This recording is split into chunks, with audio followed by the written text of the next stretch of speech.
One method that people use to try to live more wisely is to think about deathbed regrets. The reason why people do this to become more wise is because if they think about what they're going to regret at the end of their life, they can change it now so that they don't have those regrets. Some of the most common deathbed regrets are: 1. Living up to others' expectations. Maybe your father, your mother, or maybe some other person that was important to you in life. They had these expectations of you that you had to meet, and you lived your whole life just trying to meet those expectations, and you built your career on it, and you climbed up that ladder for them, to impress them and to make them happy. And trying to do that, they feel enslaved because they are not doing what they truly want. And so that's one regret that people have.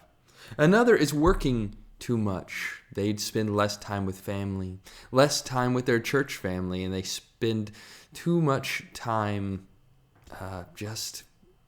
trying to make money, that they never actually live their lives the way that they know that they should. And another is suppressing emotions. People wish that they would have had the courage to express how they truly feel instead of just acting in order to keep the status quo, to keep the peace. And so these are common deathbed regrets that maybe you might even think about that you're trying to avoid.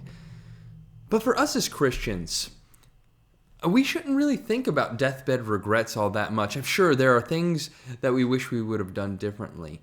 But I can tell you, guaranteed, what's more important is the regrets that we'll have after we're dead.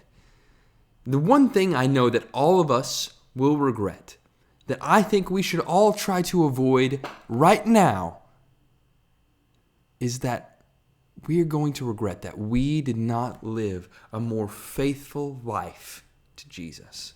A life characterized by true and utter devotion to His teachings, to His ways, and to living out and seeking first His kingdom. That is what we're going to regret, because that's when it's going to be revealed what everything's all about. We'll realize just how ridiculous all of our concerns and our cares were in this world in comparison with that glorious God and kingdom that we are going to experience in the next life.